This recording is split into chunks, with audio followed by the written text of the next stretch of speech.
Olá, tudo bem? Bem-vindos a mais um episódio do TeckerCast, o podcast da Teckers, uma consultoria de recrutamento e soluções para RH, tecnologia e negócios. Meu nome é Eduardo Saig, sou um homem branco cis hétero, estou sentado numa grande mesa de madeira, num grande estúdio de podcast, basicamente uma sala preta, com muitas luzes apontadas para o meu rosto, com muita gente olhando para minha cara. Estou usando um óculos de grau preto, tenho um cabelo curto, uma barba curta também, uma grande tatuagem no braço direito, em preto e branco, uma tatuagem a ser colorida no braço esquerdo. Estou usando uma camiseta de manga curta, azul marinho bem escura, e uma calça jeans. Na minha frente eu vou passar a bola para o meu convidado Gustavo Risso se autodescrever para a gente começar esse episódio. Gustavo, obrigado pela tua presença. Para quem não pode ver essa sua cutis, se autodescreva. Perfeito. Obrigado, Edu. Obrigado pelo convite. Sou um homem, hétero, cis, branco, não tão alto como você, né? Pode ir lá, Aquilo que a gente brincou, eu assustei quando eu cheguei aqui e ouvi o Edu. 47 anos, tô com uma camisa, né? Eu sei que eu não fiz... Uma camisa azul... Azul, listradinha, Isso, tá bom assim? isso, tá assim. Manga comprida. Cabelo curto, castanho. Um castanho claro. Castanho claro. Claro, aquele cabelinho meio de índio, né? É. Aquele cortadinho, sem barba. Sem barba. Sem barba, Isso. calça jeans, sapatênis. Simplão. Pra você que gosta de futebol, lembra o Paulo Baier no começo. Ah, é? Lembra o Paulo Baier no começo. Paulo Baier que jogou 720 anos e se bobear ainda joga num time de Série D aí. Que bom. Gustavo, conta rapidamente um pouco da tua carreira, da tua história profissional. Vou adiantar os últimos 13 anos em grandes empresas, mas isso a gente vai esmiuçar um pouco mais pra frente. Você é um profissional muito experiente nas áreas de remuneração, benefícios e demais pequenos subsistemas adjacentes. Mas conta pra gente como é que você construiu isso rapidamente. Perfeito. Bem, no final das contas eu acabei nem começando minha carreira profissional em recursos humanos e em RH, em remuneração e benefícios. Formei em administração, importação e exportação, comecei em logística. Olha. Né, numa empresa química. Aquela coisa que você está se formando, fala assim, bem, o que nós vamos fazer? Gostava bastante de importação e exportação, de idiomas. Então, desde lá do começo, inglês e espanhol, já estudava e tal. Esse direcionamento pelos idiomas nasceu com você ou foi, de alguma forma, impulsionado por alguém de fora? Pai, mãe, tio, tia? Isso é um ponto importante. E aí eu agradeço meu pai e minha mãe, que me colocaram para fazer inglês desde os 9, 10 anos, né? Então eu agradeço. Não gostava naquela época, né? Acho que para uma criança de 9, 10 anos fazer inglês, pelo menos 2 vezes por semana. Era muito chato. Não era aquela coisa mais agradável, né? Todo mundo ia fazer futebol ou alguma outra coisa, ia fazer inglês. Mas eu agradeço, né? E é algo que hoje acho que já é algo mais comum, mas Sim. Se a gente for pensar 35 anos atrás, algo assim não era muito comum, né? Então eu agradeço por isso. E no final das contas acho que me abriu essa porta de falar assim, eu quero fazer importação e exportação. Me formei nisso, comecei a trabalhar na área de importação e exportação, planejamento de produção, então bem interessante porque aí conhecendo planta química, que é algo bem específico. Eu era formado em técnico químico também, então no final das contas tinha algum tipo de correlação. Que interessante. Então, matemática, ciências, química, algo que eu já tinha vivido por bastante tempo. Comecei por aí, mas no final das contas, sabe aquele desencanto que você tem quando você se forma e começa a trabalhar? Você fala assim, mas não é isso. Não era isso que eu sonhava. Uma coisa meio estranha, né? E meu pai trabalhava em remuneração e benefícios. Olha. Em que empresa? Ele começou em Jundiaí, na extinta Vulcabras. Ele trabalhou bastante tempo na Vulcabras, na Cífico, né? Então... Vem de família, então? Tá no sangue? Vem de família. E aí, no final das contas... Teve uma oportunidade, no final das contas ele fazia alguns trabalhos com o pessoal da Mercer, naquela época, e surgiu uma oportunidade. Ele falou assim, olha, eles precisam de alguém que fala inglês, espanhol, não necessariamente tem o conhecimento de remuneração e benefícios, mas precisa ter o idioma, né? O que você acha? Quer topar? Eu falei assim, bem, já estamos aqui num dilema, não sei se eu quero importação e exportação, eu quero tentar outra coisa, vamos lá. Né? Interessante isso. Só para você que está ouvindo a gente, que está vendo, Mercer é uma das grandes consultorias que nós temos, que eu digo, o mundo tem. Basicamente a Rei Mercer Towers, localmente a gente tem a Carreira Miller também, que corre por fora, Mas continuam sendo as 3 principais metodologias utilizadas no mundo, né? Sim. Mais ou menos em que ano era isso, Gustavo? 2001, 2002? Por Se aí. hoje remuneração ainda é uma caixa preta, imagina nesse momento. Eu vou te falar que era algo, como a gente pode dizer, super manual. Super.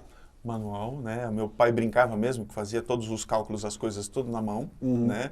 Lógico que a gente já tinha computador e tal, e isso já, o processamento de informações, e no final das contas eu acabei entrando na Mercer para exatamente trabalhar junto com uma outra consultora sênior para ampliar as pesquisas salariais na América Latina. Tá. Então, por isso que eu precisava de alguém que falava inglês e espanhol, exatamente por isso. E, no final das contas, conduzi pesquisa salarial em 17, 18 mercados. Caramba. Não conhecia Com quantos nada. anos, mais ou menos? Eu tava, sei lá, com 21, 20. Caramba, por aí. moleque. Então, assim, foi um mundo, caí de paraquedas e aí eu até brinco, eu fui picado pelo vírus de remuneração e benefícios, né? Então, acho que dali eu percebi que tinha conexão, gostava daquilo, gostava bastante de números, sempre fui muito de exatas, né? E com isso acabei começando minha carreira em Mercer. E aí, os básicos, né? Pesquisa salarial, match de posições, avaliação de posições, aquela coisa do... Explica para quem não sabe, Gustavo, o que a área de remuneração faz e qual é a ligação dela direta com o salário das pessoas. Boa. Porque eu acho que é uma área que ainda continua sendo muito pouco conhecida, ela é muito valorizada nas empresas que têm uma governança corporativa estruturada e muito desvalorizada nas empresas e nos negócios onde você não tem uma governança. E eu acho que e justamente esse cenário, que é um cenário que ele vem cada vez sendo mais equalizado de uma maneira positiva, impacta muito em como as pessoas entendem remuneração, salário. É o que eu sempre digo, até eu trabalhar com recrutamento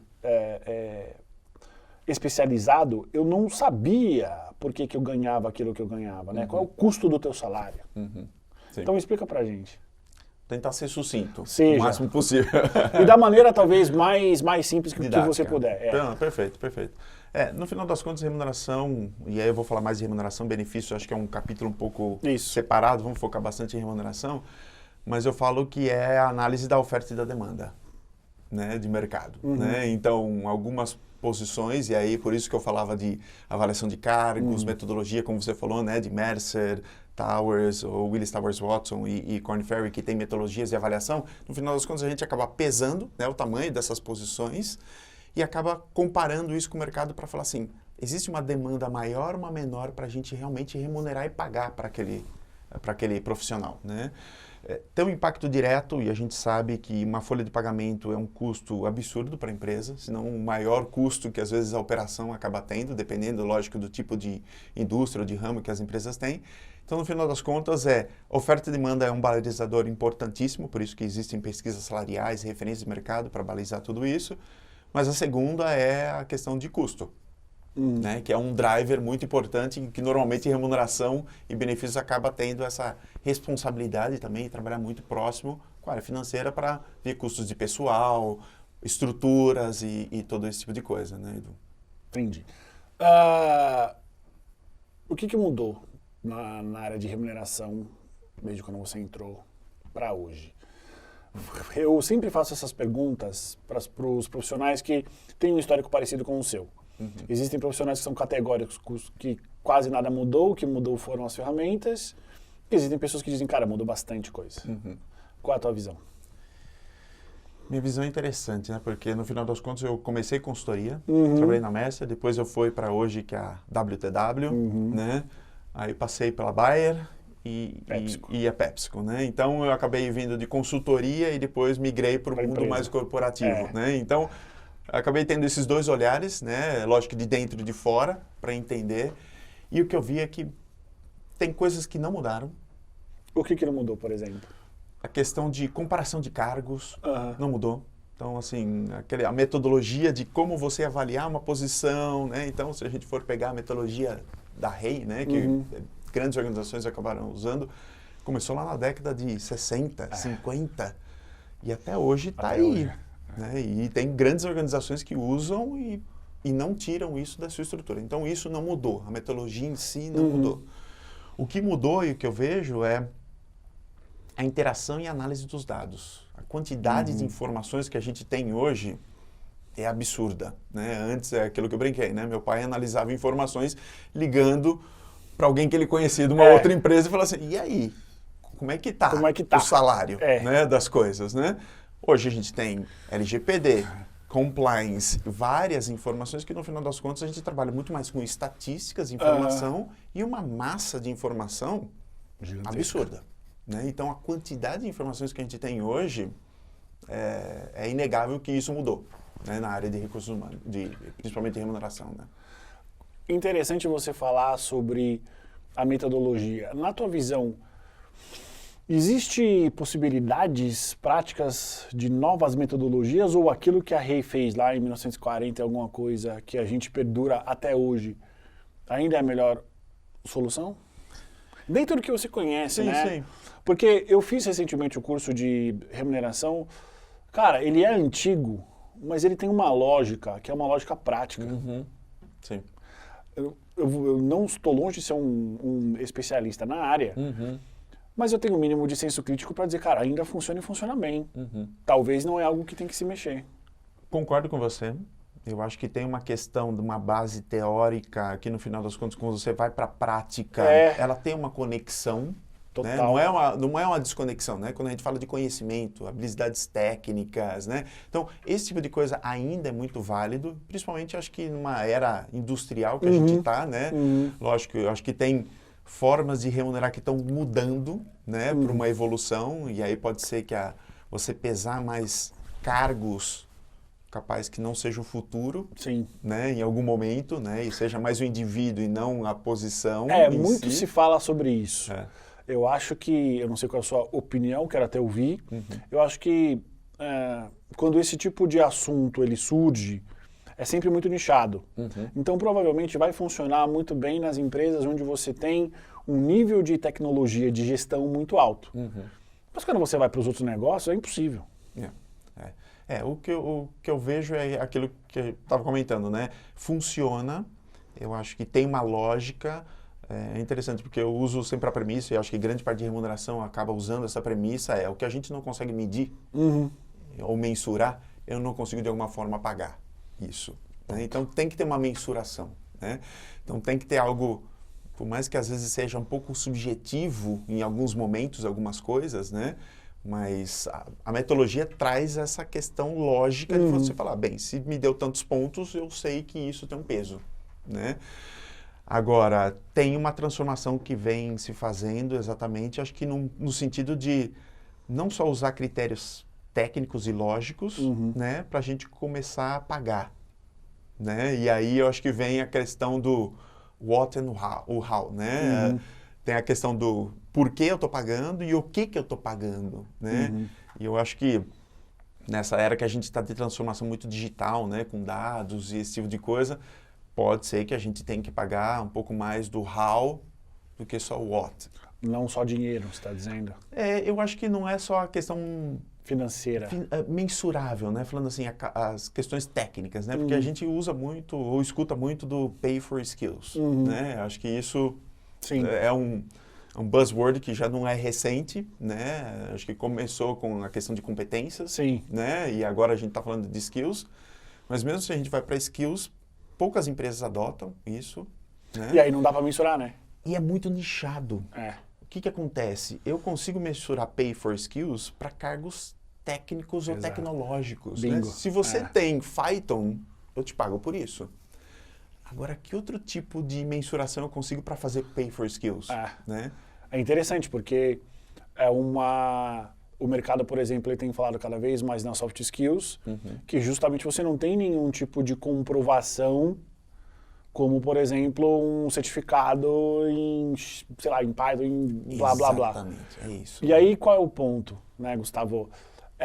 Muito se fala no desenvolvimento das soft skills, mas você já viu como é difícil você ter a objetificação do que é uma soft skill? E como que você sai do ponto A para o ponto B, sendo que é uma percepção das outras pessoas? Soft skills, uma parte delas, outra parte não, é percepção dos outros, cara. E é interessante porque, no final das contas, eu acabei trabalhando em uma das organizações com parte de incentivos de vendas. Né? E incentivos de vendas normalmente é aquilo, vendeu, eu pago. Não vendeu, é numérico. Né? Você não tem uma meia venda, é 0 e 1. É assim. Pode ter outras coisas, market share, se eu tenho, às vezes, entrega para o distribuidor, ou se é sell-in e sell-out, né? Que a gente brinca, né? Se é a venda lá na ponta ou a venda para um distribuidor. Então, tem alguns indicadores que te ajudam, mas vendeu, não vendeu, não vendeu. E teve uma das empresas que acabou mudando a metodologia de pagamento de incentivos e vendas para pagar muito mais o how e não o what. Em vendas. Interessante. Não funcionou. Interessante. Né? Então, esse what and how também, a gente não pode generalizar e falar que serve para tudo. Né? Então, acho que tem essas métricas e esses ajustes que precisam ser feitos, porque nem todo mundo dentro de uma organização tem um nível de responsabilidade ou de impacto. Né? Então, a gente está falando de vendas, puramente a gente tem que falar, vou remunerar você pelo outcome. Ponto. É venda. É aquilo que você vende. Fez. Né? Pode ter uma questão comportamental, sem dúvida. Né? Eu não posso vender e matar 10. Exato. Né? Eu acho que tem essa questão de como mensurar. Mas eu acho que esse ajuste fino, né, para a gente saber onde que funciona melhor, eu acho que é algo que as organizações estão testando. Acho que tem muitas organizações que estão testando as coisas, pilotando e fazendo coisas diferentes para entender realmente como é que isso, de alguma forma, pode evoluir. Mas eu tenho dificuldade de lembrar alguém que, por exemplo, não conseguiu trazer o resultado que tenha sido promovido porque ele era bonzinho. Concordo.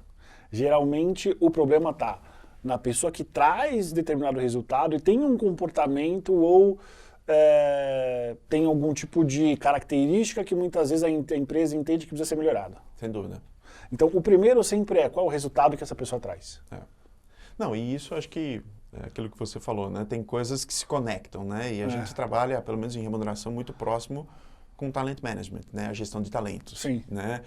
E também com o pessoal de recrutamento e seleção, de talent acquisition, Exato. que você conhece muito bem. Então, a gente meio que fica no meio para tentar entender as duas movimentações. Lógico, eu estou falando de todos os outros subsistemas que tem, dos business partners e tudo, mas nas áreas técnicas de expertise, eu trabalho muito com o pessoal de recrutamento e seleção para trazer o melhor talento, como é que reter aquele talento que a gente vem trazendo. Tem muitas necessidades, às vezes específicas, que vem aqui, mas tem a gestão de performance, que é aquilo que você falou. Se ele não performou... Não tem argumento que segure.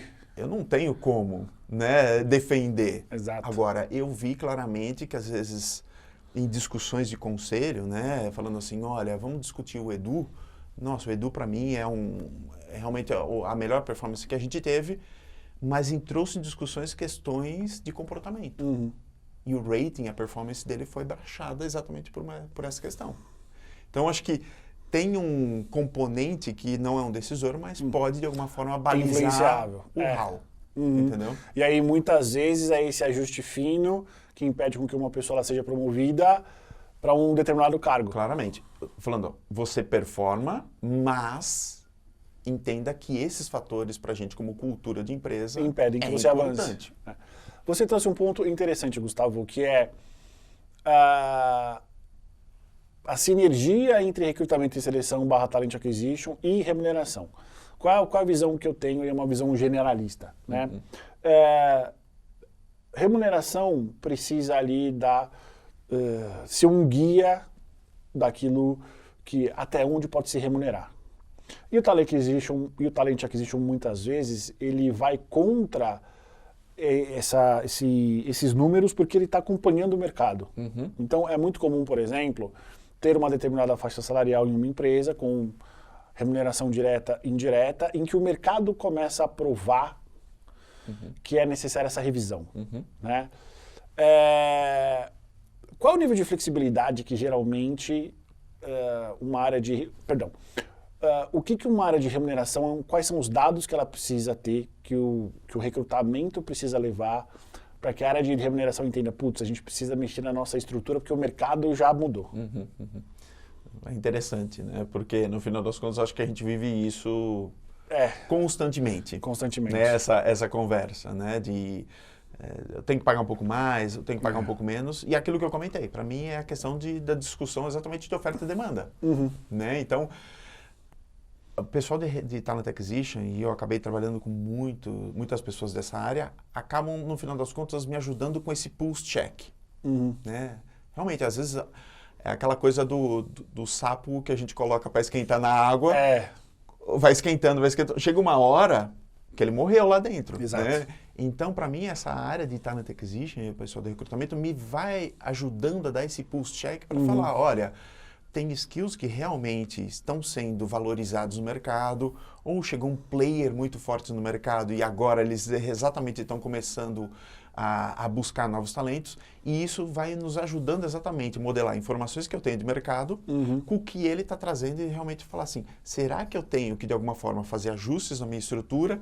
Será que eu tenho que diferenciar para algumas posições específicas por um momento que é um hot skill que está acontecendo no mercado e eu preciso de alguma forma recompensar ou não? Né? Cara, muito interessante isso. Como que você faz essa questão do hot skill? Por quê? Vou te trazer aqui alguns exemplos. Mais ou menos 2017 começou a surgir começou a ser generalizado no mercado de recursos humanos People Analytics. Mais ou menos ali, né? Começou muito na esteira do e-social, que meio que potencializou a informatização de algumas empresas que não tinham. Você teve cada vez mais o desenvolvimento da tecnologia para pegar bits and bytes, transformar aquilo em informação, aquilo em plano de ação. Beleza. Então, de 17 até 23, por conta da pandemia, foi uma área, cara, que prosperou bastante. E no começo, a gente não achava profissionais de recursos humanos com essas habilidades. Mas o mercado entendeu que era preciso. Então, fazendo uma leitura simples, a gente tem um pico e hoje a gente não tem tanta procura assim, porque a gente já tem alguns usos de inteligência artificial, que algumas pessoas acham que a inteligência artificial vai muitas vezes fazer às vezes das análises de dados. Acho que faz sentido e ora eu acho que não. Mas eu acho que depende muito do contexto. Então, de uma maneira muito simples, em 5 anos a gente teve essa hot skill e hoje a gente, na teoria, pode começar a ter uma baixa. Como isso funciona na prática para a remuneração? Sim. Interessante, porque quando a gente começa a pensar em hot skill, é aquilo que você falou, tem muita coisa que é momentânea. É isso que eu queria te perguntar. É momentânea. Como que você entende, cara, não vamos mudar nada porque eu faço uma projeção que daqui a 3 anos vai ser a mesma coisa. Existe essa conversa ou não? Você consegue ir para frente e voltar para trás? Eu acho que depende um pouco da situação. Lógico, você está falando de analytics sim. que é algo Um exemplo, muito exato, específico exato. que, lógico, eu acho que quando a gente fala principalmente de funções de tecnologia, acho que a coisa muda tão rápido, Isso. né? Que é aquilo que a gente brincou, né? Eu pago você por Python. Aí você fala assim, Python já não é mais aquilo que a gente precisava, né? Ou linguagem CC. Mas, né, que agora não tem COBOL. Já esquece. Né? Isso há 15 anos atrás ou 10 anos atrás era realmente um diferencial. Então, o que eu posso te falar? Em linhas gerais, se a gente vê que eu consigo, porque remuneração também trabalha com uma faixa, eu trabalho com range. Né? Então, eu tenho um balizador de um ponto médio que o mercado, de alguma forma, paga para grande parte daquela posição e eu consigo, de alguma forma, trabalhar com aquele momento, né, específico, falar assim, deixa eu avançar um pouquinho mais na faixa para exatamente conseguir trazer esses talentos para dentro. De alguma forma, o que eu vejo e que eu vivi em algumas situações é quando aquele skill ele começa a se tornar algo mais comum, aquela questão de oferta e demanda já começa a controlar e as coisas começam a voltar para a normalidade. Edu. Então talvez você não tenha que mexer tanto na tua estrutura, Não. você só deixa acontecer. Só se por acaso você vê que realmente algo que é um pouco mais prolongado, e aí eu dou um exemplo claro de uma empresa que exatamente a gente precisava trabalhar com técnicos muito específicos que ele trabalhava com a genética da semente. Caramba. Então nós estamos falando de profissionais provavelmente mosca branca, olhos azuis, cabelos que voa. nórdicos, que voam. E isso era algo que não é do dia para a noite que você consegue uma pessoa, um cientista que consiga trabalhar com esse tipo. Então a gente viu que era algo necessário para ter alguma coisa separada, uma estrutura para exatamente dedicada para realmente remunerar esse tipo de profissional, porque é um profissional muito mais de médio a longo prazo de desenvolvimento. Né? Excelente. Gustavo, você fez uma migração, que é uma migração relativamente comum, começou a trabalhar numa consultoria, numa grande consultoria de remuneração e foi para a empresa. Como é que foi esse momento? Assim, quais as principais diferenças? Diferenças, de alguma forma na consultoria eu já tinha contato com pessoas de remuneração que já estavam sentados nas áreas corporativas, né? Então eu já entendia a dinâmica, né? E o que a gente brincava, né? Falando assim, nossa, mas eu falo para ele fazer isso, né? Mas eu não sei o contexto dentro para se fazer e implementar exatamente isso, né?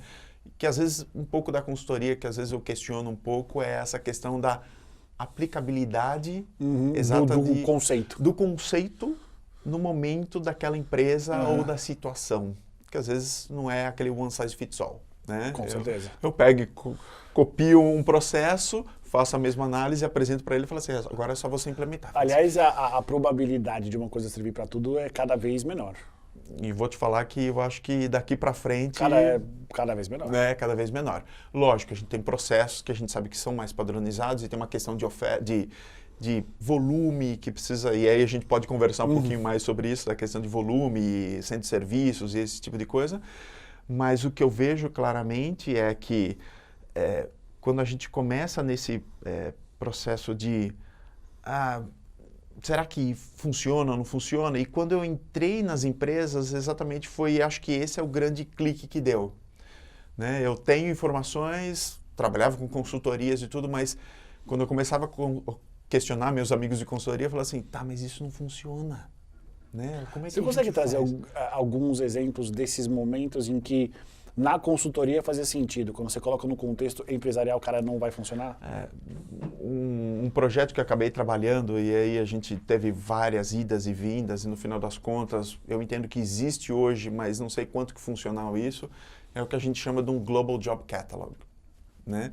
Que muitas companhias ou muitas consultorias vendem essa estrutura de você ter um catálogo de cargos global para você começar a fazer matchings de alguma forma mais orgânicos e harmonizados de uma forma global. E quando você vai para a aplicação, não funciona para 100%. Você sempre vai ter algum cargo regional que não está na estrutura. Muito específico. E o Brasil deve ser rei disso, né? Assim, eu vou te falar que acho que a América Latina tem muito disso. Eu conversava com muitos dos meus pares em outras regiões. A Ásia também questionava muito esse tipo de coisa, né? Até por uma questão de demanda, necessidades específicas que eles tinham no mercado. E funcionava para mercados muito mais estáveis. Né? Com relação a estruturas, movimentação das pessoas, as pessoas já conheciam, já sabiam o que ia acontecer, já se moviam, mas em mercados muito dinâmicos, essas coisas não funcionavam 100%. E aí questionava-se, mas por que a gente está investindo tanto tempo? Porque não é pouco tempo que se investe para criar, né, um catálogo global que às vezes funciona, e no final das contas a gente percebia que funcionava para 80%, mas os outros 20% a gente tinha que ficar trabalhando ainda para, de alguma forma, acomodar necessidades locais. Né? Então, tem esse embate entre a teoria versus a prática, né?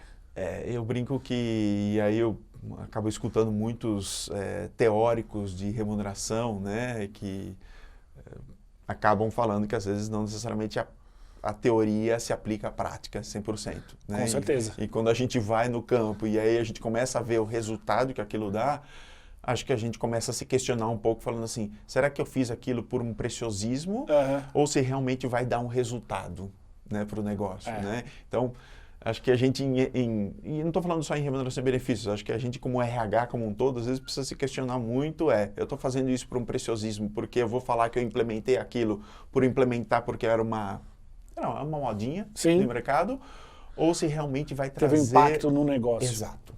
Acho que esse é o ponto. Né? E é engraçada essa reflexão, Gustavo, que ela geralmente acontece em empresas multinacionais, onde é necessário, de alguma forma, ter uma uniformidade das informações para um reporte, geralmente para um acionista. Quando você vem para uma empresa nacional, você não tem essa pressão por esse preciosismo. Não sei se hoje é completa realidade, Edu, sendo bem transparente contigo, mas eu vejo que cada vez com mais controles de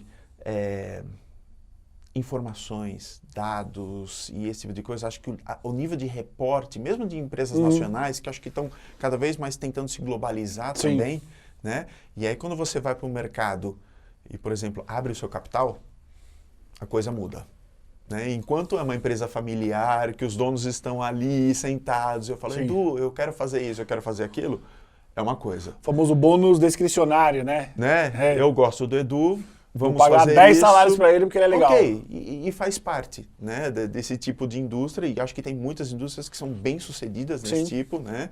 E eu não estou falando só de indústrias brasileiras, tem grandes empresas fora do mercado que são ainda family-owned, né, e tem um controle. Mas quando você vai para o mercado, um mercado acionário, a exposição da sua informação e aquilo que você faz é algo que tem que cada vez mais ser transparente. Sim. Então, é muito questionado. As empresas estão sendo cada vez mais questionadas, não só pelos resultados financeiros, porque a gente já passou por resultados inflados de empresas, que impactaram executivos e outras coisas, ou até mesmo questões práticas do dia a dia de discriminação, né, esse tipo de coisa, né? Muito interessante essa tua fala, Gustavo. Em linhas gerais, as empresas são questionadas, a área de remuneração, ela é questionada pelo mercado em quais aspectos? Eu acho que tem dois. Eu acho que um, que é algo mais conectado exatamente à questão de negócios mesmo, né? E o outro eu vejo que é uma questão que veio evoluindo e eu acho que agora a gente tem uma pressão, que é exatamente, eu acho que é um futuro que já acontece em alguns mercados, mas eu acho que a gente vai ter uma pressão mais global isso acontecendo. O primeiro, eu acho que de negócios, é aquilo que eu estava falando para você, dessa questão de abertura para acionistas que querem entender exatamente qual o impacto, né? Quando você... Do quanto ganha cada pessoa, é isso? Claramente, quem é uma empresa pública tem que se comunicar e declarar quanto os seus altos executivos ganham. Justo. Né? Então, quando você vai numa empresa norte-americana e ela tem as suas ações na bolsa, claramente, se você pegar o relatório financeiro de publicação anual, você vai ver quantos altos executivos ganham. Aqui no Brasil, isso é um tabuzão, né?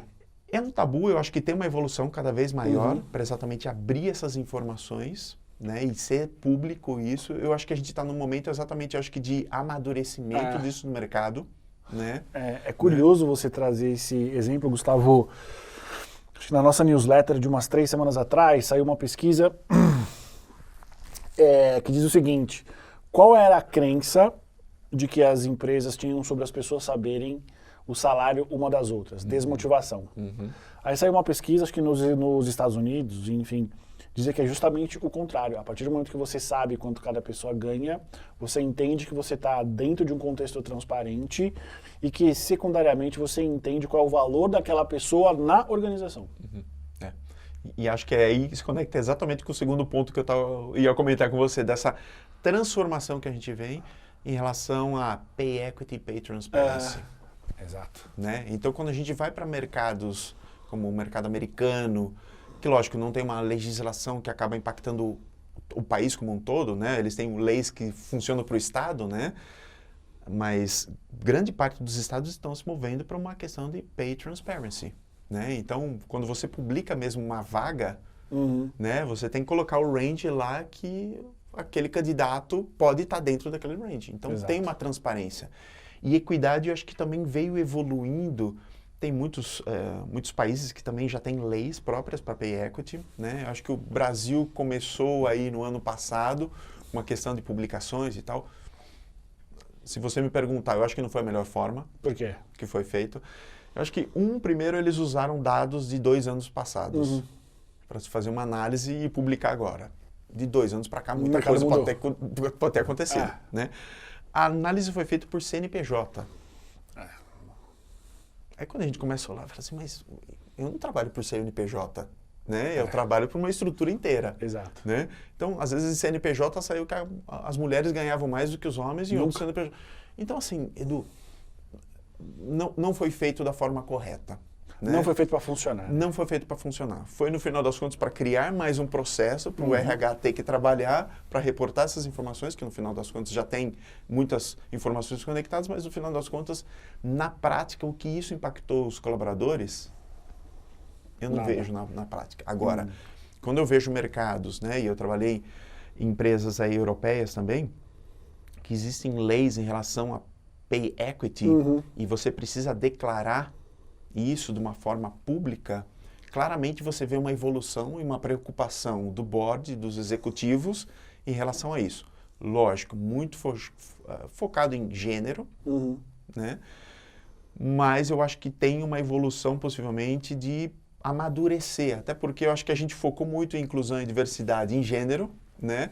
E pode ser que a gente tenha uma evolução também em outras coisas que não sejam só gênero. Mas de alguma forma você vê uma evolução do mercado em relação a pay equity, fazendo análises, as empresas fazendo análise, entendendo as causas e razões que estão por trás, a raiz daquele problema e atacando aquele raiz para exatamente tirar esse bias, né? De que tem. E existe. A gente não pode negar isso, né? Mas acho que a questão é você negar e não agir, né? Agora, outra coisa é você falar assim, não, eu entendo, acontece, vamos agir. E eu acho que tem grandes organizações que estão nesse movimento, né? De realmente atuar. Que tipo de ação essas empresas podem tomar para coibir esses, muitas vezes, preconceitos inconscientes ou conscientes, situações embaraçosas? Eu vou te falar do ponto de vista de remuneração, né? Falando de remuneração claramente, né, e eu até brinco que acho que a remuneração já vinha nessa pegada já há muito tempo. Sim. Né? Quando a gente inclusive, ela é uma área que se a gente parar para pensar em termos objetivos, ela vem para colocar todo mundo no mesmo patamar. Se você tem 2 metros de altura, barba e é um homem cis, ok, tanto importa se for o contrário. Eu não vou olhar isso na minha análise. Essa parte do gênero não faz, por exemplo, parte da minha análise. A remuneração teve que incluir gênero para começar a trabalhar com pay equity por uma demanda que houve, mas no final das contas a gente sempre analisava as informações sem qualquer tipo de olhar aquele específico indivíduo. Nunca fez parte da área isso. Nunca. Então, quando começou a chegar essa tendência da gente ter que olhar o indivíduo e começar a fazer esse cruzamento de informações, eu falei assim, tá, mas eu não olho, né? Eu até brinco com o pessoal do recrutamento e seleção, eu falo assim, eu não quero nem saber se é homem, mulher ou o que é. Tá? Me fala qual é a posição, o que a gente precisa fazer e a necessidade do negócio. Para mim, é essa a visão que a remuneração tem que ter para exatamente entregar valor, né? Então, eu acho que, voltando à sua pergunta em relação a como que a gente vê essa questão de como tirar isso, todo ano grandes organizações estão fazendo já análise de pay equity. E acho que Analytics veio para exatamente ajudar muito, e agora a inteligência artificial acho que para exatamente que isentar cada vez mais essa questão de bias ou qualquer tipo de influência que tem. Mas acho que a grande questão é analisar os dados, trazer isso para os altos executivos, para exatamente, acho que ter transparência, e acho que muito conectado com todas as ações de inclusão, diversidade e tudo que as empresas vêm fazendo, e colocar de uma forma muito transparente, falando, olha, com dados, que eu acho que esse é o principal ponto que remuneração acho que pode aportar para exatamente ter as discussões. Olha, com dados, acabamos promovendo 80% de homens e 20% de mulheres. Essas mulheres, quando tiveram a sua promoção, tiveram tanto X% de aumento, enquanto os homens tiveram 2X. Por quê? Porque, pela nossa informação, a gente não deveria ter isso. Né? Então, acho que esse aporte de informações e trazer esses dados para exatamente ter esse nível de consciência e discussão leva. Tudo bem que você pode falar assim, mas isso já foi. Mas acho que com dados de passado ajudam exatamente a questionar o que vai ser feito nas revisões e discussões de potenciais, de performance e o que seja. É o famoso você olhar para o passado para tentar minimamente desenhar um presente diferente. Exato. E colocar na mesa. Acho que esse é o ponto, né? Vamos colocar na mesa para discutir isso, porque o que foi, já foi. Né? Agora, como é que a gente realmente começa a colocar processos, e é exatamente isso que a gente vem falando, né? Remuneração, eu não vou olhar gênero para isso, mas a gente sabe que às vezes o processo de decisão não necessariamente não está na mão de RH, às vezes está na mão do gestor, né? E eu acho que cada vez mais tem um empoderamento dos gestores relacionados à toma de decisão, que eu acho que faz total sentido. Sim. Né? Eu acho que RH não tem que ser a polícia, eu acho que tem que ser o habilitador, né? das políticas e dos processos. Mas é como que a gente traz isso para ter essa discussão de peso de consciência, né? Será que você está fazendo realmente o correto? Né? E na tua opinião, Gustavo, opinião / experiência, Essas situações constrangedoras e muitas vezes injustas, elas acontecem por falta de letramento dos gestores, porque eu tenho uma opinião de que quando se trata de gestão de pessoas, administração de pessoal, os executivos brasileiros são muito mal letrados. Eles são muito bons tecnicamente naquilo que eles se propõem, melhores talvez do mundo. Mas em termos de gestão de pessoas em nível básico é muito tosco. Você acha que essas situações acontecem por falta de educação, nesse sentido, ou por crenças e tradicionalismo? Em linhas gerais. Não quero que você se exponha também. Pergunta difícil, mas assim, o que eu como indivíduo e como profissional, já tendo passado por algumas situações, eu acho que tem uma questão de tradicionalismo, acho que de comodismo. Sim. Né, da gente falar assim... Promover o homem branco cis hétero. Sempre foi feito assim, então eu acho que faz sentido a gente continuar assim, em jogo que está acontecendo. A gente não muda. Vamos continuar nessa situação. Então eu acho que tem uma questão de comodidade, de alguma forma, né, para quebrar essa barreira. Eu acho que cada vez mais os executivos estão percebendo que esse paradoxo que foi criado do passado, acho que não funciona, né, nessas novas linhas. Mas ainda eu acho que as organizações são muito conservadoras nesse sentido, né? E eu acho que tem uma questão de crença, né? Eu vivi com esses valores, eu acabei trazendo esses valores, né? Às vezes de família, e eu não estou falando nem de organização, que acabam raizando de alguma forma nas organizações. E acho que tem uma quebra que está sendo feita de alguma forma, né? Porque acho que a sociedade também está colocando uma pressão, acho que um pouco maior, em relação por que isso tem que ser feito da mesma forma, por que a gente não pode fazer de formas diferentes. Então, acho que com isso, de alguma forma, mas para mim, eu acho que tem um preciosismo de manter aquilo que vinha sendo feito e estamos ok, né, com isso. Entendi. Gustavo, eu quero falar um pouco sobre CSC. Você participou da estruturação e da montagem de Panamá? Foi Costa Rica. Costa Rica. Antes de mais nada, explica para quem não conhece o que é um CSC. Então, CSC, a gente gosta muito de trabalhar com acrônimos, né? Centro de Serviços Compartilhados. Centro de Serviços Compartilhados. E acho que é uma estratégia que não é de hoje, né? Sim. Acho que grandes multinacionais, principalmente, mas grandes organizações, mesmo nacionais, acho que acabaram percebendo que ter um monstro, né, para realmente dar serviços, né, para a estrutura e para o negócio, às vezes acaba custando muito, né? E às vezes até ter coisas que são replicadas em diversos lugares que poderiam ser de alguma forma centralizadas, né? Minha experiência com essa parte de centro de serviços compartilhados e aquilo que eu comentei, né? Isso não começou de hoje, né? Isso já vem, acho que de 15, 20 anos atrás, começou-se um movimento muito forte, né, de centro de serviços compartilhados. Acho que o grande ponto do centro de serviços compartilhados é trazer, acho que um valor agregado com o processo de centralização, né, para padronizar e trazer algo que seja mais comum, né, a todos, mas tem um impacto também de custo, né, que acho que esse é um driver importante, né, que quando a gente pensa, né, e aí o questionamento, né, por que Costa Rica, né, por que, né, vamos pensar na Índia, ou vamos pensar Panamá. em outro lugar, Panamá, que seja, outros, acho que tem um driver importante que é custo, né, quando você fala custo, é a mão de obra, lá os funcionários custam menos, é isso, tem menos imposto. Menos impostos, facilidades, tem questões fiscais por trás. Né, você consegue trazer para a gente, em linhas gerais, quanto a menos em porcentagem custa uma operação nesses países quando comparado aqui com o Brasil? Depende muito, né? Agora, que nem a Costa Rica já não é, acho que é o melhor exemplo. Né? Assim, já colocando há 15 anos atrás isso fazia sentido. Quanto que era mais ou menos aqui? Era uns, pelo menos, de 25% a 30%. Caramba, menos? Nossa. Isso faz a diferença entre lucro, prejuízo, continuar a empresa aberta, falência. Completamente. Então, e aí nós estamos falando normalmente de funções, não vou te falar funções de apoio, mas funções que exatamente entregam muito de serviço para o negócio. Sim. RH, sem dúvida, finanças, contabilidade, né?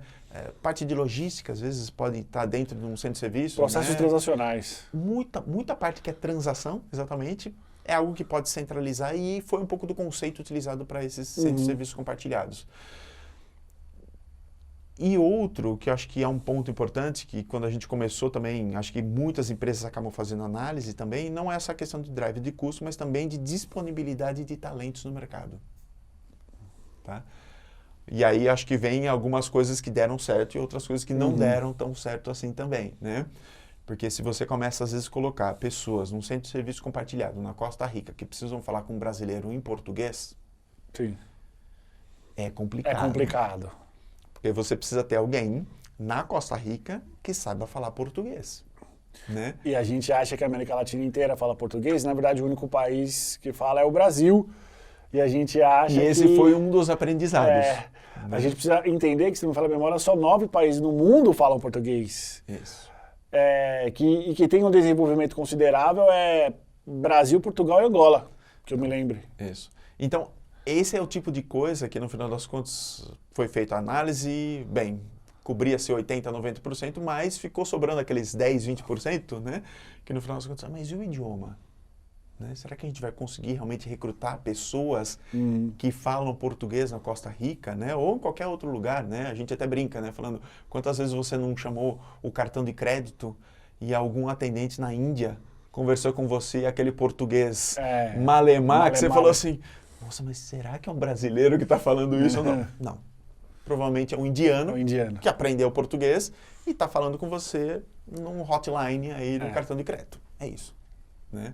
Então, acho que tem uma questão de centros de serviços compartilhados que foca em custo e foca também na questão de centralização de processos transacionais e também buscando talento, né? Se eu tenho um mercado que tem desenvolvimento, tem profissionais e tudo, e eu posso pagar menos por isso, eu acho que esse é um conceito básico de centros de serviços compartilhados. Né? Quando que uma empresa ela pode começar a pensar em ter um CSC? Tem algum tipo de indicador, tamanho de empresa, número X de mesmo processo?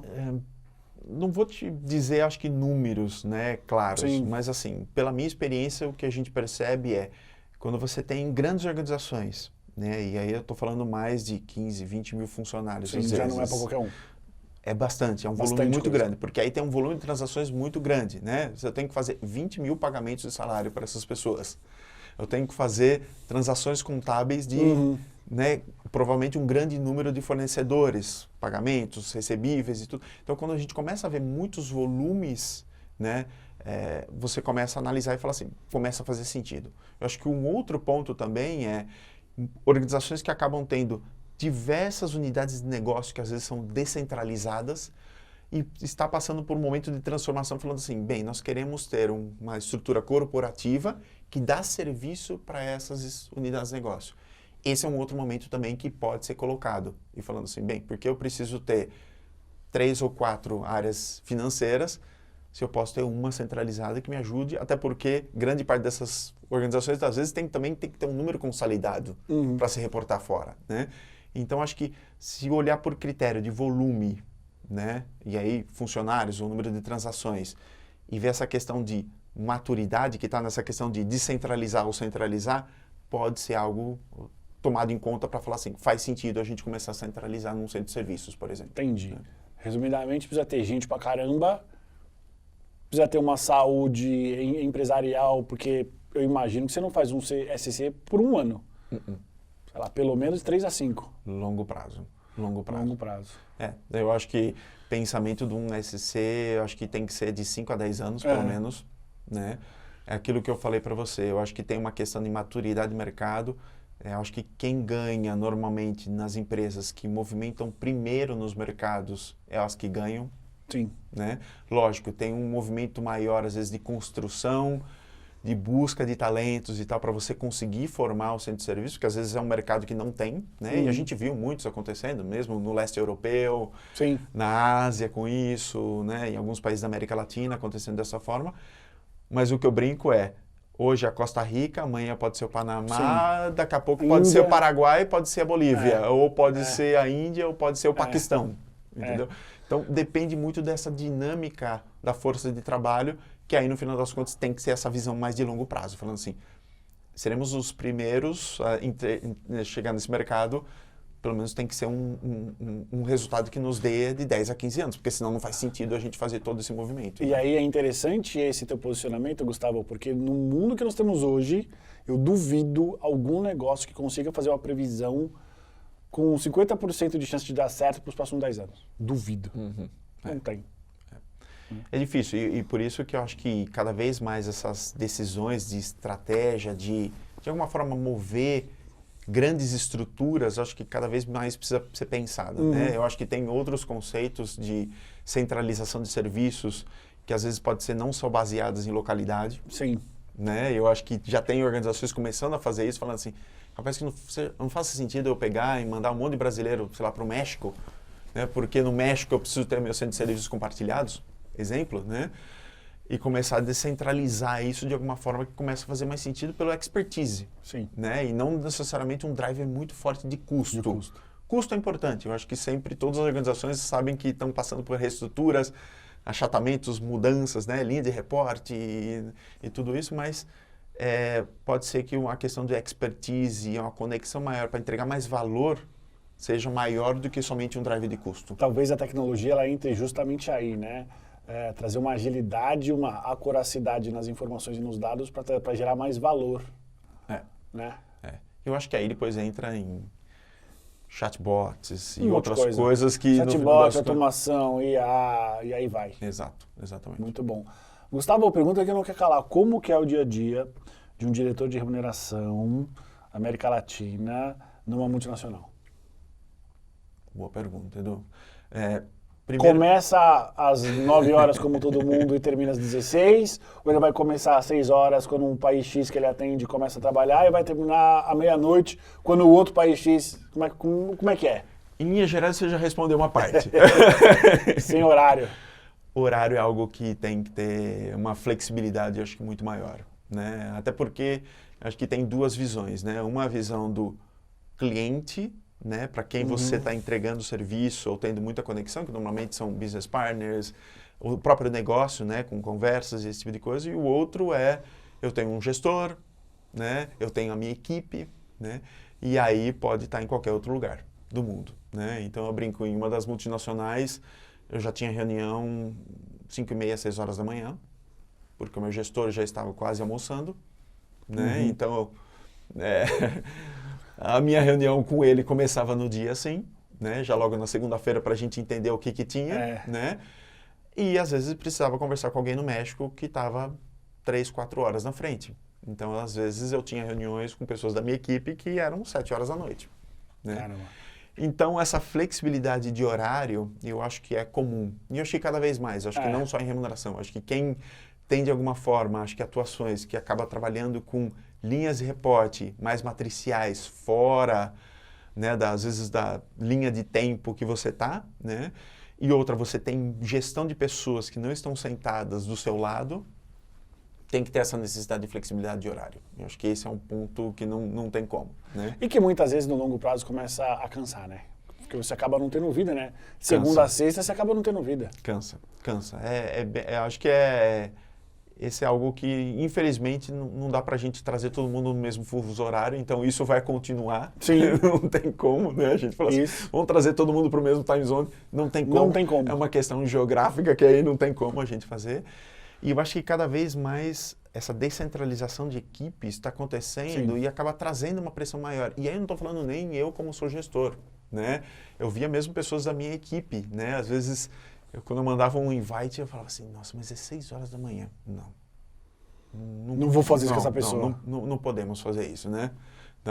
E aí eu tinha um acordo com a minha equipe falando assim, por favor, decline, né? Porque às vezes no calor você manda e aí você fala assim, não, fiz coisa errada, né? Então, acho que as regras dos jogos precisam estar feitas, tanto para quem você se reporta, para quem está na sua equipe, para exatamente você ter, acho que minimizar esse desgaste. Às vezes que tem coisas que você não tem como fugir. Às vezes eu vou ter que ter uma reunião 6 horas da manhã ou 9 horas da noite. Infelizmente isso acontece, né? Não estou falando que é uma normal, né? Mas às vezes acontece. Mas eu acho que as pessoas precisam entender também que acho que cada vez mais a gente tem essa flexibilidade de horário, né? Essa chegar mais cedo, sair mais tarde, ou você trabalhar, eu chego às 10 e saio às 7 da noite. Eu acho que tem muitas organizações que começaram a trabalhar também nessa questão de flexibilidade. E aí não estou falando de níveis, às vezes, de liderança, né? Às vezes pessoas da equipe falando assim, olha, eu quero que todo mundo esteja no escritório na quarta-feira, das 10 ao meio-dia, porque a gente vai fazer reunião da equipe. O resto, se virem. Se vocês quiserem chegar aqui em outro horário e tal, ok. E eu acho que isso, de alguma forma, a gente aprendeu, acho que com um pouco com a pandemia. Acho que tem esse back to the office que está cada vez mais forte, mas acho que esse é um ponto. Agora, o dia a dia, acho que de um diretor é muita gestão de equipe. Eu acho que você tem que estar próximo da equipe, até porque, como na América Latina nós estamos falando em geral, acho que de 18 a 20 países, né? Por mais que grande parte desses países falam espanhol e a gente fala assim, não, mas todo mundo fala espanhol, então é tudo igual? Não é. Não. Quando você vai para os detalhes técnicos, não é. Não. É bem interessante. E aí, talvez aprofundando um pouco nisso que você está trazendo para a gente, quando a gente fala de remuneração no nível que você trabalha, a gente está falando de legislação também, né? Uhum. Sim. Naquilo que é possível fazer ou não, cara, 18 a 20 países com legislações diferentes, benefícios diferentes, percepção de valor diferente, né? Uhum. Sim. Eu acho que tem uma questão de legislação, que é, pelo menos para a gente, de remuneração e benefícios, é coisa que a gente vive o dia a dia, né? Tem coisas que dá para a gente fazer, tem coisas que a gente não pode fazer, tem coisas que a gente tem uma zona cinza, né? Que a gente pode trabalhar. Que a gente tenta e ver o que acontece. Né? Que a gente pode experimentar e fazer coisas diferentes. Mas acho que essa proximidade com o mercado local e tendo parceiros no mercado local é fundamental, né? Eu não sei de legislação de 18 países de cabeça. Impossível. As coisas mudam constantemente, né? A gente brinca, né? Dependendo do governo que está, principalmente na América Latina, as coisas podem mudar da água para o vinho de uma hora para outra, né?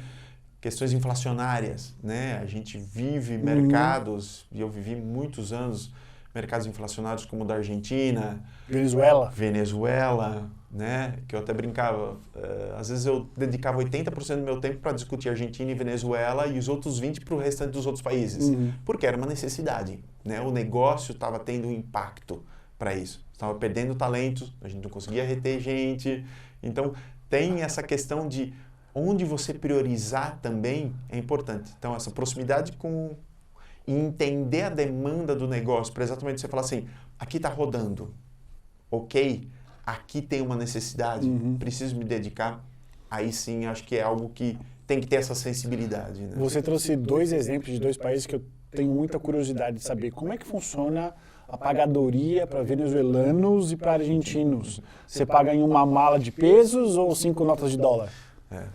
Eu brinco que é interessante. E aí eu vou fazer uma piadinha para introduzir com uma história aí. Eu e minha família, uns 2 anos atrás, a gente já vinha com um plano. Vamos para a Argentina, vamos viajar para a Argentina, tal, com meus filhos, tal. Vamos lá para a Argentina. Ótimo. Precisamos ter pesos, né? Tinha já cartão Nômade, Wise e outras coisas para você pagar, mas a gente sabia que muito do mercado é papel moeda. Cash. É cash, né? Precisava ter cash. Uma opção seria dólar, né? Um hard currency que de alguma forma serve, acho que no mundo inteiro, tudo, né? E falou, bem, vamos levar um pouquinho de dólar, mas já sabendo e já entendendo a situação da Argentina, falamos assim, bem, nós precisamos ter pesos, não tem outro jeito. E aí foi interessante, porque aí eu fiz uma transferência para um banco na Argentina, e aí eu fui nesse banco para exatamente sacar o dinheiro, para ter cash, né? Cheguei com os reais, né? A gente fez uma transferência de Pix para esse banco, e aí eu fui retirar o dinheiro. Eu lembro até hoje a cara do meu filho. Eu falei assim, gente, nós vamos precisar levar uma mochila. Uma mochila, pai?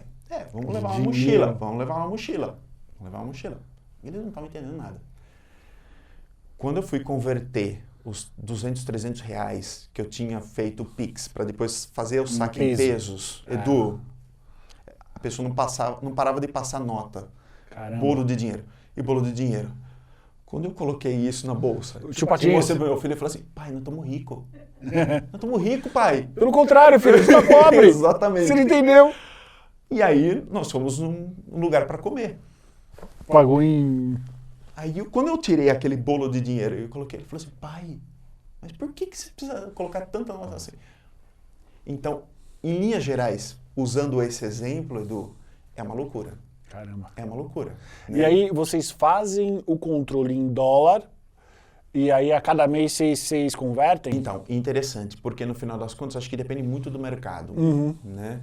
O mercado argentino, a gente já vinha notando algum tipo de dolarização de venda mesmo de ativos ou de Sim. produtos acontecendo. Né? Então, se você fosse comprar um carro na Argentina, o preço já estava em dólar. Tá. Então, se eu fosse comprar um carro, ia estar 35, 40 mil dólares. Se você tem que chegar com 5 malas de pesos, Aí é uma ou outra você pegar história. os seus 35 mil dólares, É uma outra história. aí você vê o jeito que você quer fazer. Né? Mas em momentos que a inflação da Argentina bateu quase 1000%, né?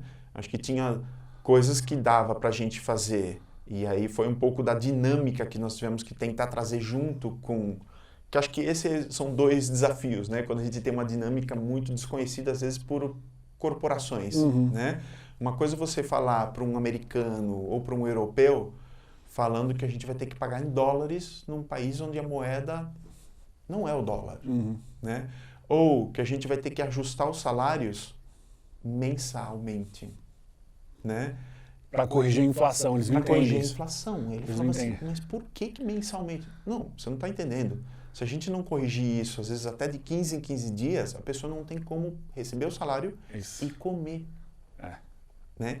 E aí, Gustavo, essa é uma conversa interessante, né? Porque eu acho que humaniza muito uma área que para muitas pessoas é só número, Sim. né? Esse tipo de discussão, ela é uma discussão onde você envereda para esses fatores mais humanos ou eles sempre tentam buscar sempre tentam trazer para os números e para a lógica? Não, eu acho que assim, é uma lógica no final das contas que tem que ter um pouquinho de coração. Sim. Né? Eu acho que não dá pra gente só se balizar nos números, sem dúvida os números são importantes, até porque grande parte da discussão para a gente fazer esses ajustes salariais de 15 em 15 dias ou de mês em mês, era primeiro, o negócio consegue pagar isso ou não? Ponto. Porque se eu não consigo, eu não estou repassando isso para os meus preços e de alguma forma impactando o resultado no negócio, eu não consigo pagar. Né? Então, o resultado, de alguma forma, primeiro vinha pelo negócio. Temos o affordability ou não? Né? Segundo existe a necessidade. Então, a discussão ia muito mais nessa questão da razão e do coração. Levando para esses pontos, falando assim, olha, o seu funcionário, capaz que ele não consiga vir para trabalhar. Porque ele não tem o dinheiro para vir para trabalhar. Tá, então a argumentação também ela parte para isso, né? Sem dúvida. Para a funcionalidade do business. Sem dúvida. E no final das contas, a gente tem que de alguma forma ponderar essa questão da necessidade do ser humano que está lá, né? Independente se é um funcionário, se é um gestor ou o que seja, né? Da necessidade do ser humano que está lá, que ele está tentando sobreviver, às vezes num ambiente super inóspito, no final das contas, né? E o outro é a disponibilidade, realmente, que o negócio tem que fazer. Realmente, eu trabalhei também em empresas que a gente chegou a um ponto que o negócio não estava dando resultado. E nós tivemos que desligar 80% dos colaboradores, entendeu? Foi uma boa notícia? Não. Nunca é. Alguém queria dar isso? Não. Ainda mais no cenário que a gente sabia que a gente era um dos poucos empregadores que pagavam as pessoas de uma forma correta, né? Mas foi uma necessidade, né, de negócio. Então, assim, ponderar essas duas coisas, eu acho que tem... Né, o pessoal da remuneração não tem coração peludo, né? Então, eu acho que tem essa questão que a gente precisa ponderar os dois, não tem outro jeito. Né? E, querendo ou não, faz parte do escopo dessa cadeira, né? Sim, sem dúvida, sem dúvida. Eu acho que trazer essa racionalização em momentos que, às vezes, a gente está naquela loucura, precisamos fazer, não sei o quê. Calma. Vamos analisar, vamos tomar uma decisão baseada em dados. O que está acontecendo lá na ponta? O seu vendedor está conseguindo chegar lá e vender? Vamos lá no ponto para entender o que está acontecendo na dinâmica dele. Às vezes o vendedor estava sendo roubado. Né? A gente não conseguia que o vendedor chegasse no ponto porque ele era roubado. Né? Então, como é que você faz isso? Né? Eu não posso dar cash para ele. Porque se ele sai com cash... E essas situações, pela tua experiência, chocam as outras pessoas dos outros países? É porque se normalizou, né? Principalmente a gente aqui, Brasil, América Latina, a gente acha que é normal, mas não é. Não. E acho que esse era o ponto que eu tentava trazer um pouco mais desse lado mais humano para a remuneração quando discutia com as casas matrizes, né? Com o europeu, com o alemão, com o americano. É falar assim, você não vive essa situação, mas a situação é essa. Vamos conversar? com essas pessoas, para você entender exatamente o que está acontecendo no dia a dia dela, né? Então, acho que trazer esse humanismo, eu acho que ajuda exatamente a gente tomar uma decisão racional, mas que tem impacto real, né? Porque às vezes a gente fica muito nesse devaneio e vamos implantar políticas que realmente têm impacto real. Aí, assim, realmente de curto prazo, né? Isso é impacto real. As pessoas precisam comer agora, não precisam comer daqui a 3 meses. Edu, a toma de decisão tem que ser feita. Não, daqui a 6 meses a gente volta a conversar. Não, 6 meses. Precisa comer agora, né? O cara precisa comer agora. Não, é porque pelo nosso processo a gente só pode fazer revisão de off-cycle, que a gente chama, né? Que são ciclos, às vezes, fora do ciclo anual de revisão salarial, só de 6 meses. Não, você não está entendendo. A gente precisa revisar amanhã, porque senão a gente não tem business continuity. É tão simples quanto isso, né? Então, acho que ponderar isso é importante. E aí é a área de remuneração que chama essa conversa? Normalmente é sempre parcerias. Tá. Não tem como, Edu. Não dá para ficar preso num silo, né? Não, acho que não dá para a gente chegar e falar assim, colocar as caras lá. Eu acho que a gente tem que ter uma conexão muito forte com os gestores, os líderes de recursos humanos, as estruturas que estão exatamente vivendo esse momento. Outros pares também que não estão vivendo esse momento, mas entendem a situação, né? Para que não seja juiz e parte, né? Então, acho que tem uma questão de isenção que a gente precisa trazer também para a decisão. E o negócio? Eu acho que não tem como, né? E o negócio que eu falo o gestor do negócio que às vezes está nesse país e o líder dele que está fora desse país, né? Porque acho que tem uma questão de julgamento que você não pode jogar uma decisão que te influencia também. Ou te beneficia ou te impacta, né? De alguma forma tem que ser uma decisão isonômica, né? Tem que ter um colegiado para fazer uma decisão dessa, entendeu? Porque senão eu falo assim, aumento meu salário 200%, né? E eu sou impactado por isso, não faz sentido. Não faz sentido. Né? Não faz sentido. Então, a discussão era muito mais em colegiado, né? Que aí eu acho que faz sentido. E é o mesmo contexto na Venezuela, por exemplo? Venezuela acho que tem um contexto um pouco diferente da Argentina, porque é uma economia que está muito mais dolarizada. Tá. Eu acho que... É engraçado, eu achava que era o contrário. Não. Acho que a economia da Venezuela teve um amadurecimento. Sim. É que eu acho que a gente tem uma... Tem uma visão muito...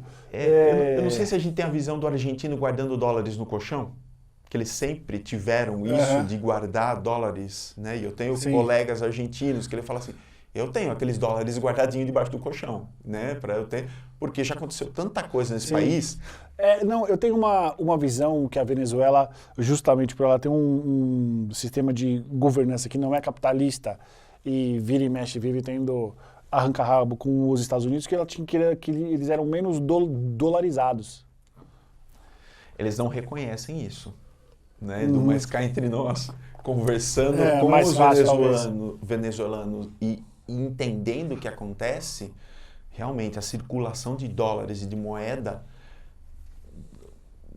no dia a dia, né? Tá. Os preços são dolarizados. E aí fica mais fácil, né? Fica mais fácil, porque você não tem que discutir. Lógico, teve questões de taxa de câmbio, de travar a taxa de câmbio. Na Argentina também, a gente chegou a uma época que tinha 4 ou 5 paridades de câmbio diferente. Caramba. Na Argentina, né? Então...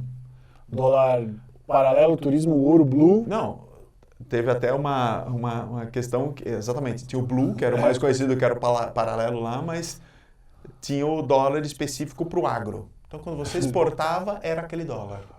Que bizarro. Aí, se você fosse comprar um ticket de um show, era um outro dólar. Aí você fala assim, é uma loucura, né? Mas, voltando à Venezuela, claramente a questão de dólares é normal. Agora, eu acho que tem uma questão que o fluxo de dólares está diminuindo, não tem tanta disponibilidade de dólares, e aí começam a surgir novas iniciativas e possibilidades. São criptomoedas. Criptomoedas. Foram criados para isso, né? Criptomoedas, completamente descentralizadas e aí podem. Para isso. E algum outro tipo de hard currency que tenha valor, por exemplo, o euro. Tá. Já começou a circular no mercado venezuelano interessante. também. Né? Então, assim, as pessoas vão se adaptando com o que tem. Né? Então, eu não tenho mais dólares disponíveis, eu tenho que buscar outra forma para receber, para pagar, para conseguir remunerar, né? e mover a economia. Gustavo, entrando já nessa conversa de criptomoedas, o que você acha que vai ser o futuro da área de remuneração? próximos de 2 a 5 anos? Interessante isso, porque toda vez que a gente discute remuneração, acho que a gente tem um foco muito forte em olhar o mercado onde a pessoa trabalha. Né? Se você está sentado no Brasil, vou te remunerar conforme o mercado brasileiro. Isso. Se você é um americano e está sentado no mercado americano, te remunera por isso. Fora alguns altos executivos ou pessoas que realmente têm uma mobilidade muito grande, a gente acaba balizando por um parâmetro mais único, meio que um standard global, que aí a gente consegue rodar para a pessoa pelo mundo inteiro. Mas eu acho que a evolução de criptomoedas ou de pagamentos por cripto, ou até mesmo outros tipos de moeda, que no final das contas eu acho que vai ser a evolução de todos os governos. Eu sei que o Brasil agora começou a falar sobre o Drex e outras coisas. Poucas pessoas conhecem sobre o Drex, hein? Exato. E 2026 vem por aí. Então, muita coisa pode acontecer nisso. Mas eu acho que tem uma questão que a gente precisa só entender o que é uma cripto e o que é um Drex. Né? Que tem diferenças conceituais nisso. Mas assim, acho que a evolução de materializar pagamentos que sejam em criptos ou em outras formas de pagamento, que não seja necessariamente, às vezes, uma moeda de um específico país, acho que vai ser uma evolução natural que vai acontecer, né? Até porque acho que essa mobilidade maior que a gente tem, e acho que isso não começou de hoje, né? Eu acho que tem pessoas que estão na Argentina que fazem trabalho para empresas americanas e recebem dólar ou recebem cripto. Isso é normal e já acontece de alguma forma, né? Então acho que isso é uma evolução. Eu acho que isso vê pouco ainda amadurecimento disso, mas eu acho que é um amadurecimento que vai de alguma forma tipo acontecer. Vai acontecer. É Tipo aquilo do cinto, né? Ninguém usava cinto no carro, certo? Começou, todo mundo hoje entra e coloca o cinto. Então, eu acho que vai se normalizar e vai caminhar nessa direção, não tem como. Eu me lembro que a gente teve uma conversa interessante sobre os novos talentos para remuneração. E isso é algo com que eu conversei com uma colega sua, Priscila Mendes. Beijo, Pri. Venho sempre conversando com executivos que atuam em remuneração. Eu acho que vai se tornar uma área cada vez mais importante. Tenho minhas dúvidas se ela vai continuar tendo a importância estratégica que um dia teve. Porque eu acho que a importância estratégica generalizada, e é muito importante usar esse termo generalizado, como remuneração teve, veio justamente ali a partir de 2010 e 2012, com o desenvolvimento de mercado, principalmente de tecnologia e startups.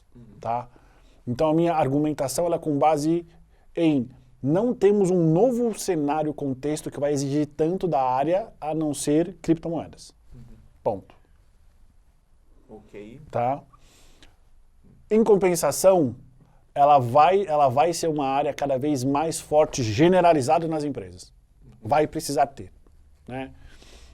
A inteligência artificial, ela já vem fazendo, ela já é capaz de fazer algumas atividades que um estagiário, que um analista júnior, eventualmente até um pleno de remuneração faria.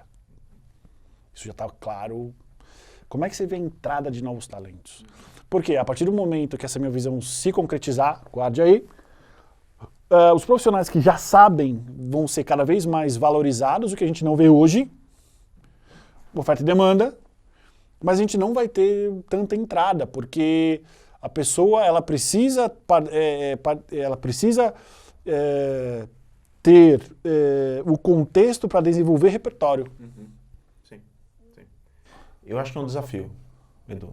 Certamente é um desafio. É um desafio que ninguém está falando, eu sou o primeiro a falar, viu? Não, eu acho que no final das contas, lógico, eu não estou levando para o lado de remuneração e benefícios, mas acho que qualquer área correlata dentro da estrutura de recursos humanos, eu acho que vai ter que pensar nisso, em pipelines, dentro da estrutura, né?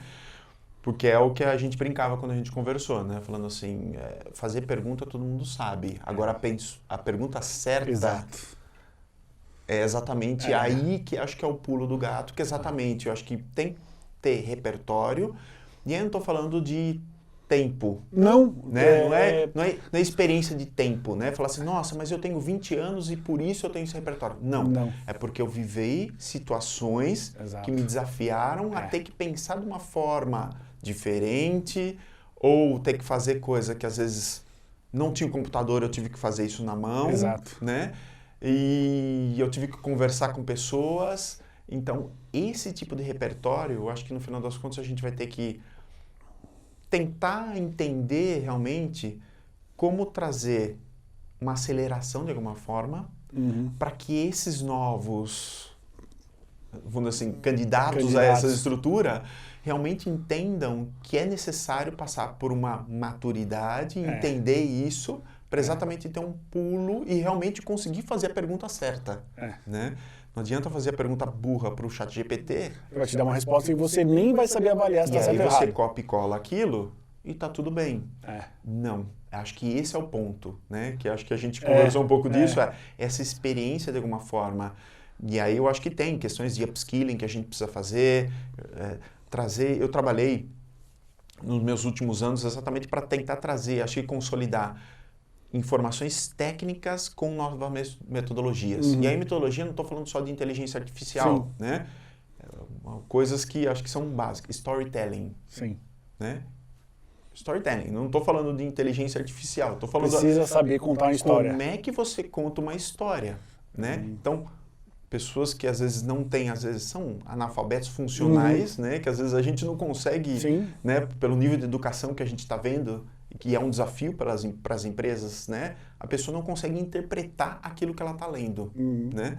Então, quando a gente vai isso e aí exporta isso para falar assim, ela precisa contar uma história para realmente entregar algo de valor, para ter uma conclusão, Edu, é isso que nós estamos falando. Nós estamos falando de IA, mas tem coisas básicas que a gente precisa fazer aquele arroz com feijão bem feito e trabalhar com essa nova geração para que eles entendam.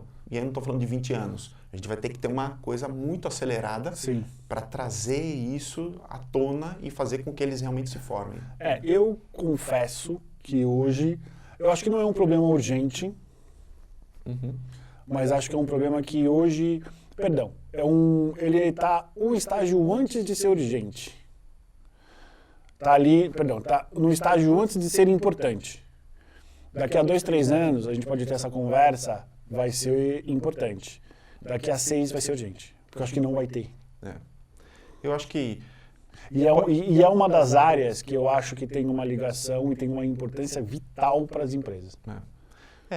O que eu vejo é, eu acho que tem algumas áreas que já está se tornando mais urgente do que outras, né? Mas, de alguma forma, não dá para a gente negligenciar e falar que isso não existe. Né? E tapar os olhos e falar assim, esse não é um problema meu, né?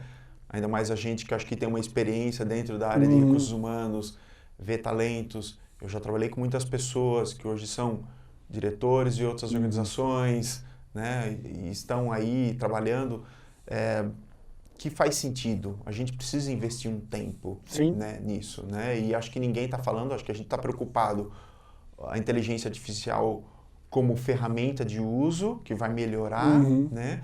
Mas no final das contas a pessoa precisa entender um pouco o que para exatamente conseguir trabalhar com essa ferramenta no seu potencial máximo. Exato. Senão, você vai continuar fazendo aquela perguntinha básica, né? Qual é o clima de hoje? Aí o ChatGPT vai te mandar.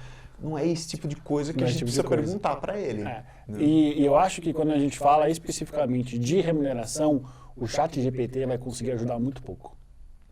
Porque a gente tem uma área de conhecimento, que é uma área de conhecimento que, primeiro, é um conhecimento técnico que as consultorias não disponibilizam. Eu desafio você que está vendo a gente, ouvir a gente, você tentar fazer um curso de remuneração que seja minimamente bom, sem ser pelas consultorias. E é caro. E esse material você não encontra, não tem um PDFzinho. Não está no seu grupo de WhatsApp. Não tem. Então a probabilidade de você colocar um tema específico no ChatGPT e ele vomitar uma merda é gigante. Eu acho que tem... Pelo menos eu vejo, acho que alguns executivos que estão começando a pensar nisso e criar formas de trazer mais conhecimento de uma forma que não seja tão cara. Né? Mas é caro. É caro. Eu concordo com você. Eu acho que o conhecimento, infelizmente, está centralizado ainda em muitas coisas. Por isso que eu até brinco, né? Toda vez que eu contratava alguém, eu falava assim, eu quero atitude, eu não quero conhecimento. Aqui você vai aprender, né? Mas eu concordo com você. Eu acho que tem que quebrar um pouco essa barreira, exatamente, de coisas que não é um black box. Né? Não é um black box. Eu acho que está todo mundo, cada vez mais, acho que falando do tema, né? Por mais que seja, sei lá, às vezes algo que as pessoas não querem falar, né? Sobre salário, eu acho que ainda em muitas culturas é um tabu. É um tabu. Aqui no Brasil Então, não dá para você ficar falando. É super engraçado, o Gustavo, que é um tabu até um certo nível. Primeiro, todo final de ano as grandes consultorias de recrutamento lançam ali os seus guias, que não são guias ruins, e via de regra, você vai ter ali o mínimo de uma informação confiável. Não é um guia, não é uma pesquisa salarial, é um guia baseado naquilo que eles estão vendo nas salas de entrevista. Eu fiz vários desses guias. Então não é uma pesquisa salarial, mas são informações que ajudam. Mas é muito engraçado porque as pessoas têm medo de falar o quanto elas ganham para os seus respectivos cônjuges e falam para mim numa ligação. Fala tudo. Salário, bônus, o quanto tem o carro, qual é a pretensão. É engraçado, né? Eu acho que é um tabu, mas no final das contas. Mas deixa eu te fazer uma perguntinha. Faça. A gente está falando sobre IA, mudanças, e você, acho que com toda a sua experiência de recrutamento e seleção e tal, o que você vê de impacto vindo como... Cara, essa é uma pergunta boa. Primeira coisa, eu acho que a gente não pode generalizar as coisas, e eu acho que esse é um dos grandes maneirismos que, quando a gente se fala de recursos humanos e de estratégias empresariais, as empresas e os veículos caem, né? IA, basicamente, eu tenho uma visão dela aplicada ao negócio. Tem duas funções, ou vai te trazer dinheiro, ou vai melhorar os seus processos. Quando a gente para pensar no negócio de recrutamento, se visa as duas coisas, né? Trazer dinheiro e fazer com que o seu processo ele seja cada vez mais rápido. Eu acho que a gente tem uma série de concorrentes que utilizam exatamente as mesmas funções para tentar melhorar o processo. O que a gente tem visto nos vários usos e nos vários testes que nós fizemos recentemente usando IA? Primeiro, você precisa ter um letramento do teu candidato sobre isso. Quando a gente fala de letramento, a gente está falando de dois tipos de esfera. Uma esfera física e uma esfera comportamental. Qual é a esfera física? Para você fazer uma boa entrevista com IA, a primeira coisa, o teu fundo de tela tem que ser minimamente organizado para que a IA reconheça você como a pessoa que está falando. Já fica estranho. Como é que você vai avaliar uma pessoa pelo fundo de tela? Segundo, você tem que ter uma boa conexão, você tem que ter uma boa câmera e um bom microfone. Quando a gente fala de diversidade e inclusão, numa fala minha simples, você já tem 4 coisas que podem prejudicar alguém. Segundo, a maioria dessas ferramentas, você vai colocar ali perguntas, né? Você que é o entrevistador, você vai colocar ali perguntas, e a ferramenta ela vai fazer uma análise. Cara, se eu te der hoje, você, executivo, 30 e tantos anos de experiência, se eu colocar hoje, te fazer uma pergunta muito simples, com um timerzão de 3 minutos para você responder, você vai se sentir confortável? Vai ser a sua melhor resposta? Você imagina falar, olha Gustavo, imaginando que você vai trabalhar numa cultura tal, diga para mim em linhas gerais qual vai ser a sua solução. Você não vai conseguir. Então, ou seja, você tem ferramentas que ainda não conseguem minimamente avaliar os nuances que um candidato oferece. Quando você consegue cumprir esse letramento de repertório, tanto físico quanto comportamental, a ferramenta tende a funcionar bem como um primeiro filtro. O que nós também vimos? Dependendo das respostas, o nosso cliente ele fala, eu gostei, acho que a IA reprovou, porque ela tem um certo limite, mas eu quero conversar com esse cara na física, né? Eu quero conversar ele num outro ambiente. Então, eu acho que existe, primeiro, uma romantização muito grande, mas eu acho que, em linhas gerais, a tecnologia ela não está sendo melhor utilizada como se é vendido, e eu acho que as gerações estão querendo justamente o contrário. Cara, eu quero alguém que me escute. Eu quero alguém que tenha uma capacidade para entender a minha vida. Cara, eu fiquei 5 meses em cada última das minhas 5 experiências profissionais, porque teve um motivo. A IA não vai te perguntar, ela não vai entender que primeiro foi pandemia, segundo você ficou doente, terceiro sua mãe teve câncer, quarto você teve filho, quinto a empresa fechou. Cara, acontece isso aos montes, né? Então eu vejo todo esse papo que funciona muito bem nas primeiras etapas, desde que seja muito bem alinhado, e todo esse contexto físico, comportamental precisa ser explicado para o candidato. Cara, e aí qual é o grande ponto da generalização? A gente mora em São Paulo, capital, nossa internet é 5G, cara. Você sai desse contexto, acabou. Não tem. Concordo. E aí você acaba muitas vezes tendo um excelente profissional que infelizmente caiu numa ferramenta ruim, entendeu? É interessante porque eu fazendo essa pergunta porque acho que tem esse paradigma, né, de uso de IA e como que a gente faz e se realmente vai ser a solução para tudo, né? E no final das contas acho que esse é o ponto, né, de discussão. Não, eu acho que ela vai funcionar muito bem para triagem. Eu acho que ela vai funcionar pelo volume, né, que tem. Pelo volume, mas ao mesmo tempo, por exemplo, na minha cabeça agora, por que a gente usa IA e por que a gente faz triagem? Porque o acesso que uma empresa tem aos dados do profissional não são tão claros. Então, a partir do momento que eu entro, por exemplo, no seu perfil do LinkedIn, ele está exatamente completo, tem 99% das suas experiências, aquilo que você está buscando, a tua pretensão salarial, eu não preciso de IA, porque eu acredito naquelas informações e eu só vou te ligar já como alguém que tem algum tipo de projeto para você. Então, ao mesmo tempo que a gente caminha para uma automação de projetos, a contraparte disso é o letramento do candidato, dele disponibilizar as informações dele da maneira mais honesta e mais transparente possível. Porque a IA, na verdade, só vai validar isso. Sim. Entendeu? Gustavo, qual é o teu projeto, o teu ponto mais alto da tua carreira? Meu ponto mais alto? Falar que aqui comigo você tá ruim, mano. Não, eu acho que foi... Não especificamente, acho que o momento mais alto, mas acho que o que eu me senti mais realizado no final das contas foi quando eu definitivamente passei por processos que me fizeram pensar e ter reflexões diferentes, né? Eu passei por momentos de fusões e aquisições de empresas, né? Que realmente trouxeram, acho que, algum tipo de reflexão, não somente na questão técnica, né? De você olhar e falar assim, bem, eu sei isso eu não sei, eu vou ter que aprender, por mais que eu já tinha uma experiência, mas era algo novo que eu estava vivendo, como também de formar equipes. Né? Eu acho que essa questão técnica, mas você também conversar com as pessoas, entender momentos, né?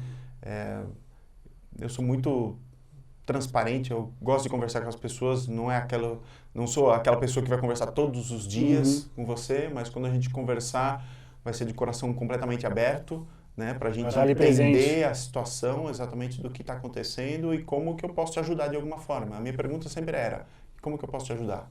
Né, para isso. Então, para mim, acho que o momento alto foi um momento em uma das organizações que eu me vi, que eu realmente estava contribuindo para um processo que a gente estava fazendo uma transformação muito grande, no final das contas, técnica, mas, por outro lado, também estava conseguindo tentar, de alguma forma, trazer um pouco mais de calma e consolidar, acho que, os profissionais que estavam trabalhando junto comigo, né? Porque acho que, de novo, a gente não faz tudo sozinho. No mundo, certeza. Né? Então, acho que esse foi o ponto para mim, acho que alto de falar assim, acho que é isso que realmente eu quero continuar fazendo. Né? Muito bom. Gustavo, alguma coisa que você quer falar que eu não te perguntei? Não, eu acho que agradecer primeiro, Obrigado porque, você. De novo, a gente se conheceu, acho que faz poucos dias. Red Hunter é isso, cara. A gente vê, conhece alguém, tem um talento ali, é isso.